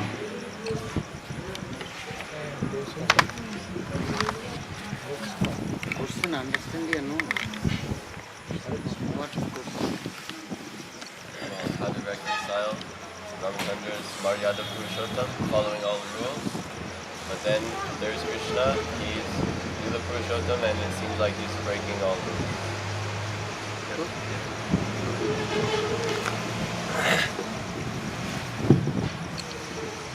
Om Ajnanatirandasya Jnananjana Shalakaya Chakshurum Militam Jena Tasmai Shri Guruve Namah Vanchakalpatarubhyascha Kripasindhubhaivacha Patitanam Pavanebhyo Vaishnavebhyo Namo Namah. So I pray again and again at the lotus feet of Guru Pada Padma and all the Vaishnavas that I may speak something that pleases them. So the question has come up. Many questions, but the question at hand is, we see there is Ramachandra, he is Maryada Purushottam, and he's following all the rules perfectly. This is what he came to teach. And on the other side we have, coming after him, there is Shri Krishna, Swayam Bhagavan, and he is showing that he is Lila Purushottam. And if we look in all the Leelas that he shows, then it seems like he's breaking all Maryada, all these things. So how to reconcile this? By the mercy of the Vaishnavas, we we have all learned that the best, safest, and most powerful way for us to reconcile anything is to take shelter of the opinion of Mahaprabhu. So what does Mahaprabhu say? He says, Aradhyo Bhagavan Brajesha Tanayas Tadhama Vrindavanam Ramya Kvachirupasana Brajavalu Vargena Jakalpita Srimad Bhagavatam Pramanam Amalam Prema Pumartho Mahan Sri Chaitanya Mahaprabhu Matamidam Tatradharo Napara. Actually, Vishwanath Chakravarti Thakur is saying that this is the opinion of Mahaprabhu, and we don't need to look anywhere else for any other opinion. So, Aradhyo Bhagavan Brajesha Tanayas. Mahaprabhu says, who is our worshipful deity? That is Sri Krishna, who is Brajesha Tanayas, and that means the Krishna who is where? Tat Dhama Vrindavanam. He is in Vrindavan, and he is the son of Nanda Baba and Yashoda. So it is very clear. Tat Dhama Vrindavanam Ramyakacha Brajavadu Vargena Jakalpita. So, before I continue explaining this, I'll just tell one incident that took place either 2007 or 2008 in Sri Mathura Dham. Gurudev was there in Keshavji Gaudiya Math, and it was Ram Navami, and he was sitting in the assembly of his devotees, and he said that this Ram Lila, Ramayan, among the ocean of Shastra, this is very special, because once when you actually see, when you look into the Ramayana, you will see bhakti. So, still in line with the question, what are rules? What is this principle of rules, regulation, injunctions of Shastra, and all these things? This all comes down, everything comes down to the element of connection. And it says in the Bhagavatam, Anartho Pashamam Sakshat Bhakti Yoga Madokshaje Lokasya Janato Vidmaks Chakri Satvata Sangitam. That actually by this connection, by doing Bhakti Yoga, then all anarthas, all unwanted things can be eradicated. So this is the power of connection. But because the mass of people could not know this, Vyasadeva had to compile Srimad Bhagavatam. So where do we find our connection? Where are rules and regulations connected to? This is so indirectly connected to Bhagavan. It is by Shastra, which is written for different groups of people, for different time, places, and circumstances. And then, but what is Mahaprabhu teaching us? Raja Vadu Vargena Jakalpita. What should we connect ourselves in? What process do we want to connect ourselves? That is the process that the Raja Devis follow. Asamaho charanarenu jusam hangsam vrindavane kimapi gulmalataushadhinam yad dushtijam swajanam aryapatam chahitva bejur mukunda parivim shutibhir vimikyam. That the gopis of Vrindavan have given up all these things which according to society is completely wrong to give up, and it's so difficult to give up. But they have no problem. They renounce all these things, and they only have love for Krishna. So, still on the point of connection, Prabhuji is giving the example of the rules and regulations. They're like a boundary in which you can plant a garden. So this doesn't mention yet what garden you want to plant there. It's not clear that inside the boundary what is the garden. But so this is when one is connected. This is called Vaidhi Bhakti, following the rules and regulations out of fear or out of sense of duty. Then we have learned from the Vaishnavas that this is called Vaidhi Bhakti, the foundation or the area where something can be protected. So what do we want to protect? If we learn how the process, then we can plant very nice fruits and vegetables and flowers inside this garden. And we can come to even that point where, because why is the fence created? The fence is created out of an indirect sense of fear. Oh, some wild animals can come, some people can come and steal from our garden. But we can come to the point, if we know the process, where what is in our garden cannot be touched by even any insects. That they'll know that, oh, this is the garden of so-and-so, and we should not ever try to mess with them.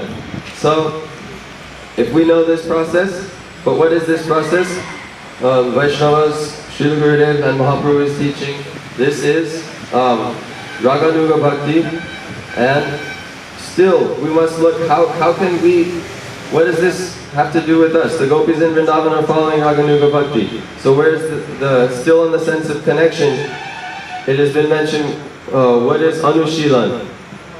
Anushilan is when we in some way connect ourselves with someone who is connected to who has anurag to Radha and Krishna, and then we wait for their instructions and their guidance. Not that in any way by our skill at following the injunctions of Shastra or anything that we can get anywhere. But we just wait for the instruction of that kind of person, that Anurag Mai Bhakta, who can direct us in the proper way. So this is the underlining point, this point of linking or connection, yoga. So in the Gurudev said himself that we can see in Ramayana that there is bhakti present there. But he did not mention which bhakti we can find there, Vaidhi Bhakti or Raganuga Bhakti. But of course we've heard in the opinion of Sri Chaitanya Mahaprabhu, Rajavadi Vargena Jakalpita, Srimad Bhagavatam Pramanam Amalam Prema Pumarto Mahan. So throughout all of Srimad Bhagavatam, this is what is glorified. Ultimately in the 10th canto is fully manifest. All the lilas and interactions of the Vrajadevis and their love for Krishna. So it's very important for the practitioner, the sadhak, to understand he may be in a process trying to get to his goal, but where is he actually? What is he connecting himself to? Once there was a Brahman, a son of a Brahman, and he became very knowledgeable in all of Shastra. And he knew everything, all shlokas, all knowledge he had. So, one time, this Brahman was approached by none other than Shiva himself. And what did Shiva need? I'll tell the story only very briefly. On the request of Parvati Devi, or Sati Devi, Shivji was going to make a house, a place for them to live. Sati Devi was saying, oh, I'm very happy with you, but look, we're living in a crematorium, and we have like no building, nothing. How can I tolerate this? So, this is a great lesson for us, that we may be near the sadhu. A sadhu is completely niskinchan, not kinchan, but where's our desire? Do we want to become like that sadhu, or do we want our own comfort? So Shivji said, okay, let's see where this goes. He said, okay, let's make a house. So by Shivji's arrangement, they made a beautiful golden palace, almost a city. This was going to be the home of Shivji and Sati. But so now the point in time came where they needed to do Griha Pravesh Yajna. So they called this very qualified son of a Brahmin and had him do this yajna.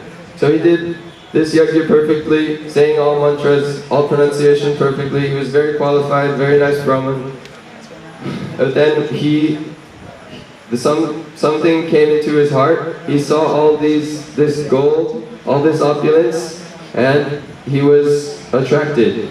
and the desire in his mind defeated him. And he was thinking, oh, I want to enjoy all these things, I want this to be mine. So very trickly, he said, okay, you will have to now give dakshina to the purohit. So Shivji said, oh yes, we have to do dakshina now, but I don't have anything. I just live in crematoriums, I don't have any cloth, I rub ashes on myself, and I don't have anything, no possession is mine. But what do I have right now? I have this building.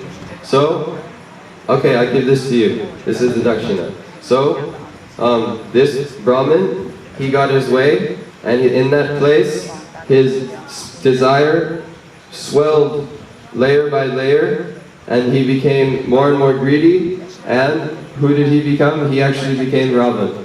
And what his strange evil activities went so far as to say, okay, Shivji, you have to stay, you have to be nearby and don't leave from this place, and you have to follow my orders.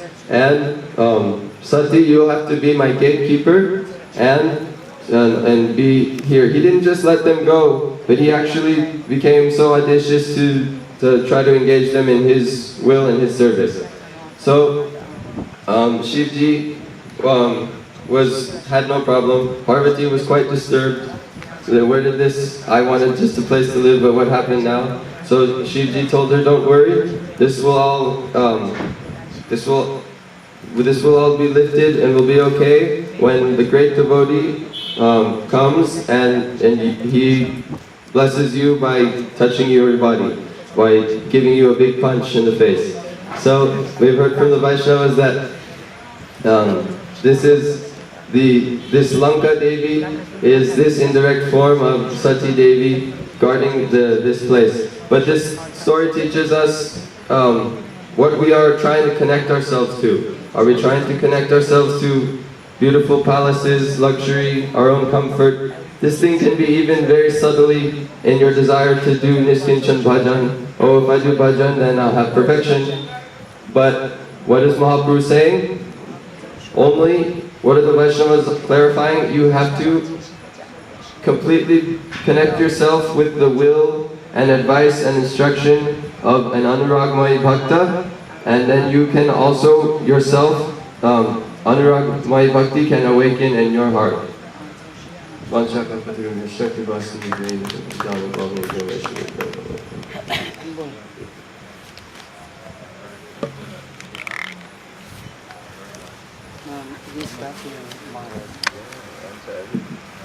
ओम ज्ञानतिमिरन्दस्य ज्ञानाञ्जनशलाकया चक्षुरुन्मिलितं येन तस्मै श्रीगुरवे नमः।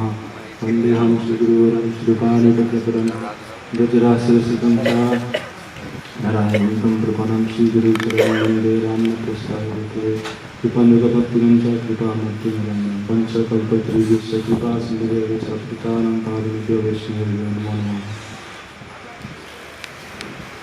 So again, night after night, so many nice discussions are being brought up by the Vaishnavas who are mercifully giving us this chance to relish the instructions of our Gaudiya Guru Varga.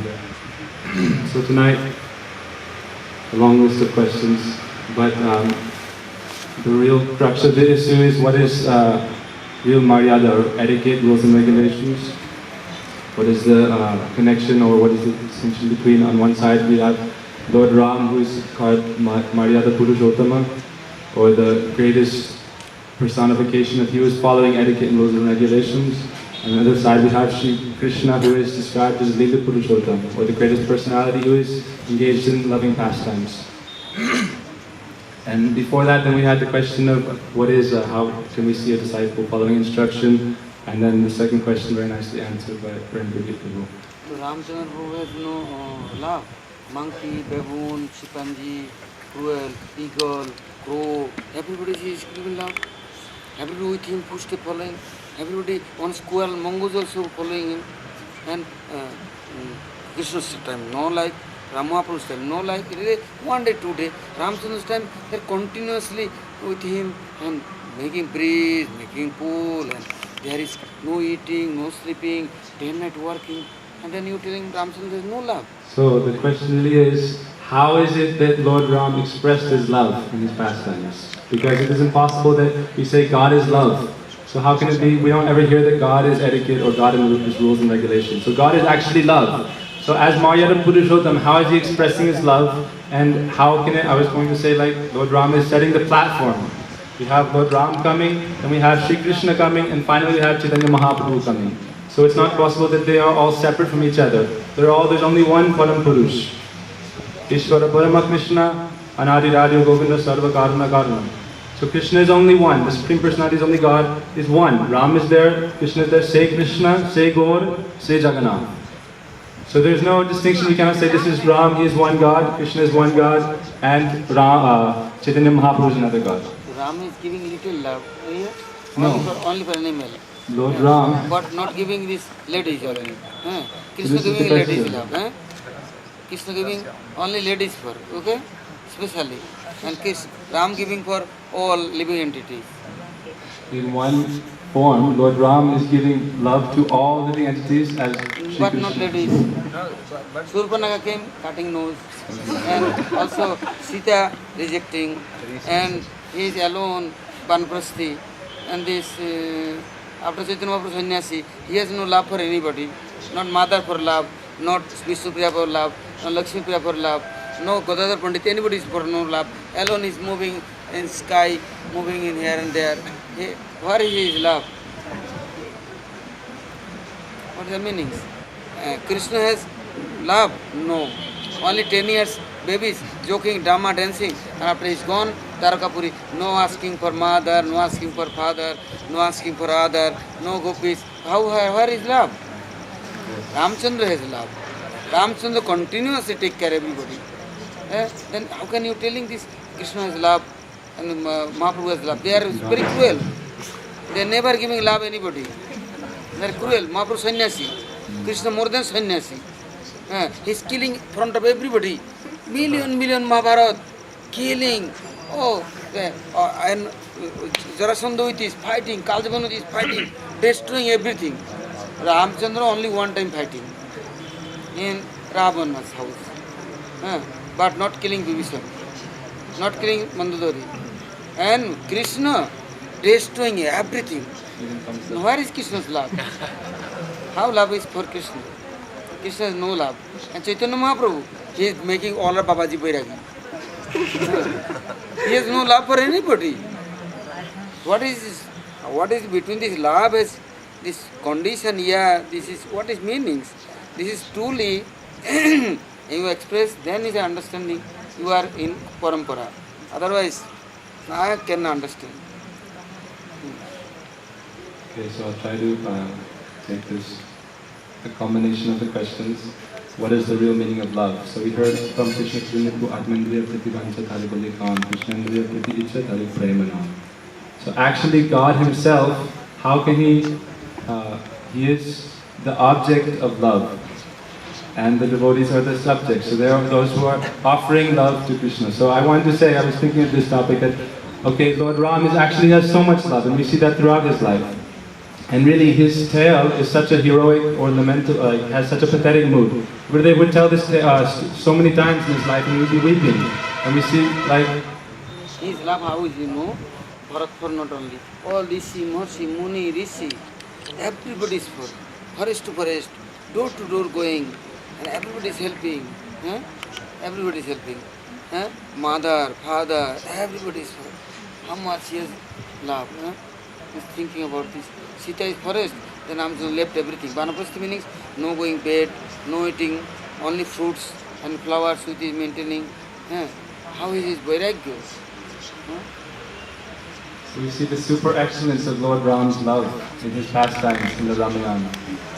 And how is this? Love is actually the ultimate rule and regulation and etiquette. That all other etiquette is actually has a selfish motive. So why do we follow Varnashram Dharma? We follow Varnashram Dharma with some selfish motive. We want to gradually advance to the heavenly planets. But what does Krishna say? Trilokam? Again you will fall down. So even however how much we try to follow external rules, regulations, etiquette, it can't satisfy the soul. And you can only be satisfying the soul if you satisfy the self of the soul, which is God. So how is we see in the pastimes of Lord Ram, especially his exemplification of his love. He had so much love for his father that so this is a very interesting mix, that Lord Ram has so much love, but at the same time is Maryada Purushottam. So how is that we see in the pastime that he knew that his father had made a vow that he had to give the kingdom to the son of Kaikeyi. And Lord Ram saw that, oh, my father is going to disobey this. So he had so much love for his father that he thought, how can I allow my father to go against his word? So there's a mix. Oh, you cannot try to understand. His promise before, Kaikeyi's son is born, I am giving kingdom. His promise. Ramchandra said, my father will be liar and he is cheater. He will be liar, his promise. Then my Parampara dynasty, everybody is telling, oh, Dasharatha Maharaj is liar and cheater. And then his son will be like him. How will be great? Therefore Ramchandra say, oh mother Kaikeyi, please you ask him, my father, he not lost his etiquette, not lost his principle. Principle is lost, then everything will be destroyed. And his promise, Kaikeyi's son, your son will be king. And also his promise, ki all sadhu, rishi, maharshi, tapasya, brahmarshi, rajarshi, anybody, he is protecting and he is giving help. And he is himself giving, otherwise he is sending his own near and dearest anybody's. But now he cannot serving anybody and helping sadhus.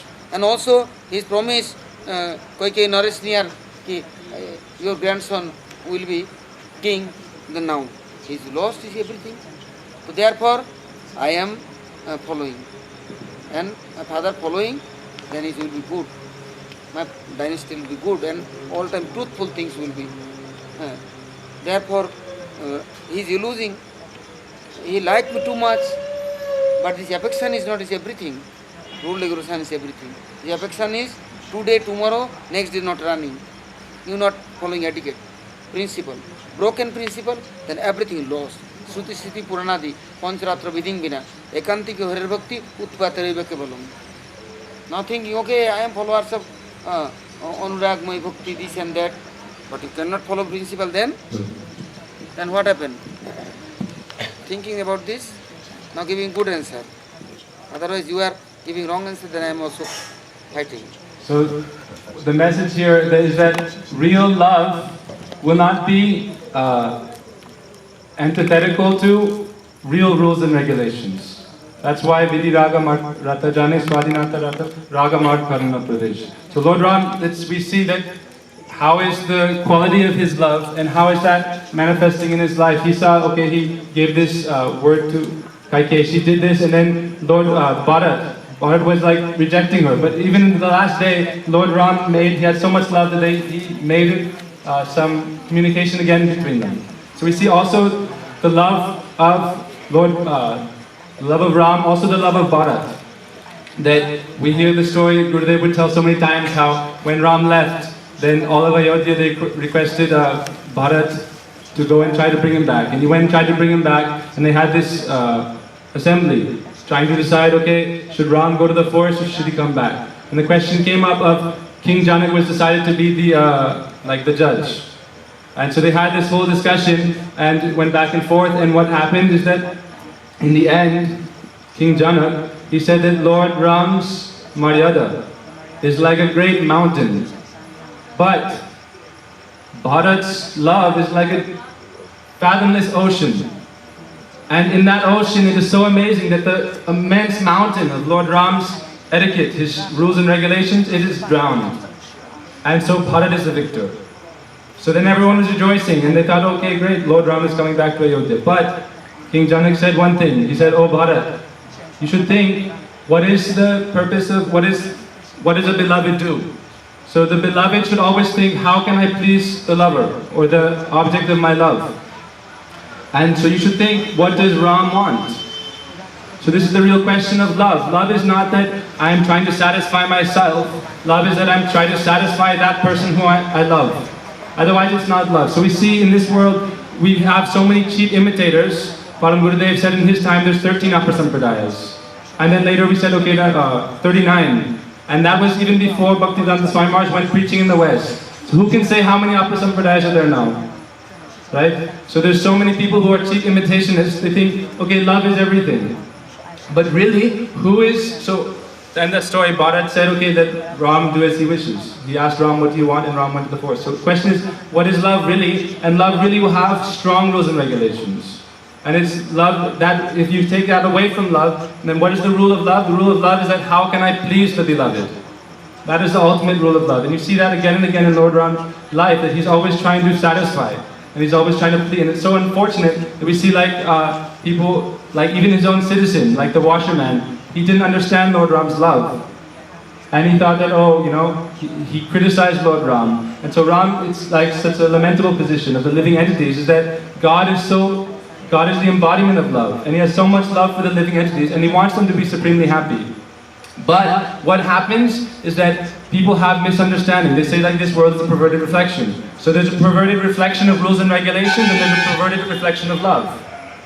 So that is lust and perverted reflection of rules and regulations, that you think you're following rules, but actually you're following the rules of lust. You're following the rules of the mundane society. Varnashram Dharma. What is its object? What is its objective? What is its internal purpose? So that who is really following love and who is really following rules. And that is perfectly exemplified by the Braj Gopis. They are really Maryada Purushottam. How? Because they are following with all their endeavors, the mind, speech, words, they are trying to please Krishna and satisfy him. And they're even greater than Lord Ram. Lord Krishna Chaitanya Mahaprabhu was rejecting everyone. Krishna, after 10 years, he left Braj. Lord Ram, because of the washerman said something against Sita, and he thought, okay, it'll be better for our kingdom, it'll be bad if I accept her, so I have to kick her out. But we see in the gopis is that, what were they doing? That they had rules and they followed the rules of love. And that we see like when Uddhava came to Braj, he appeared exactly like Krishna. But it's not that they ran up to him and embraced him. So it's interesting to see that in our parampara, it's like the Bharakya Sampradaya. But that's just an external covering so that really Krishna can be fully pleased, completely. And it's not, we know that really Krishna is the supreme Pati. Right? There's no other, the soul is, there's only Shakti and Shaktiman. So the real beloved is only Krishna. And if you think that externally I'm following rules and regulations, but it's separate from, it's keeping you divided from Krishna or God or the supreme beloved, then that's not real rules. That's only some contamination or naimatik dharma. It's not nitya dharma. So the gopis, how are they following? They're giving up, like we see the example, like Uddhava coming, and we see over and over again that as they're perfectly following the instruction of Krishna, Sarva Dharma Prityaja Mamekam Shatanam Braja. So Krishna, Chaitanya Mahaprabhu, Lord Ram, they're giving so many instructions, but who is actually able to follow them? And it's very few devotees that we see, and like that's why we're coming in this line. Srila Gurudev is giving us this instruction: that Dharman Nardhamam Shrutikana Niruktam Kila Guru Laje Radha Krishna Pratsudaya Paricharyam Ihatanu. That this is the real rule and regulation of love. It's not that you should give up the external, what is actually the contamination of etiquette. It's not real etiquette because it's dividing you from real love. And if you try to impose any rule on love that's a contamination, then love will break through all of that. It's like if you try to keep the sun from coming up. You tell the sun, don't rise, but the sun will anyhow rise. So real love cannot be bound by any false or temporary rules and regulations. Real love will always be glorified. And so we see, especially prominent in the lives of the Braj Devis, the Brajvasis, how much love they had. And that how much etiquette they also had. That when Krishna left to Mathura and Dwarka, they did not run behind. Because they thought, what is Krishna's real desire? And they stayed behind in Braj and they continued. It's not that they gave up everything and run behind them. So they are actually following, it's that real love will have some rule, and that is how can the beloved be satisfied.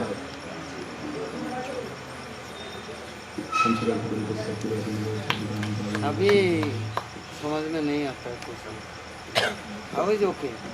First he is not understanding, then how can his life is practicing? No. first is understanding question and answer, then his life will be practically practicing for able. Otherwise problem. So you have to explain. I am explaining, then he cannot understand. So no. What question? Telling. Oh, telling. I'm just making one line. Yeah. The point or the issue is about love. In Ram Lila, we see that love, the love of Ram is kind of is subordinate to the rules of society.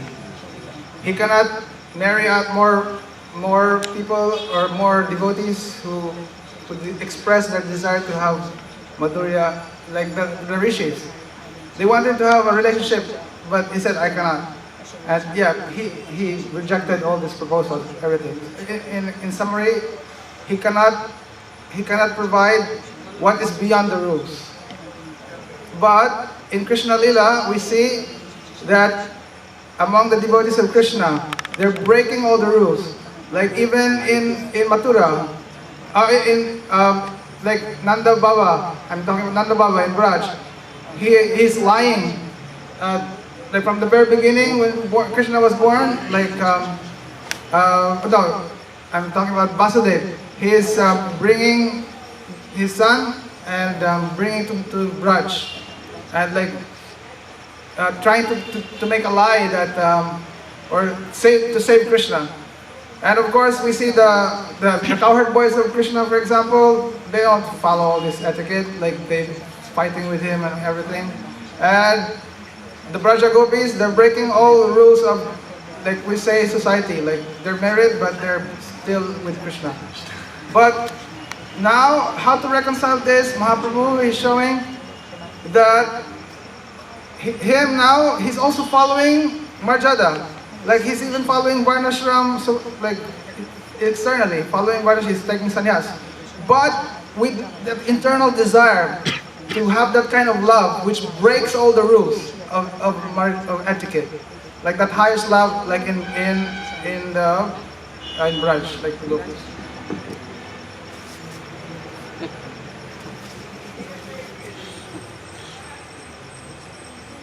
Long time this Gaudiya Parampara, but it's where I can understand. Now I'm telling or I'm thinking, his all time is like hunter and shooting arrow and pushing me and beating me and torturing me, insulting me. But I'm telling, then his feeling is very bad. No good. Myself is very bad. Om Gyana Timirandhasya Gyananjana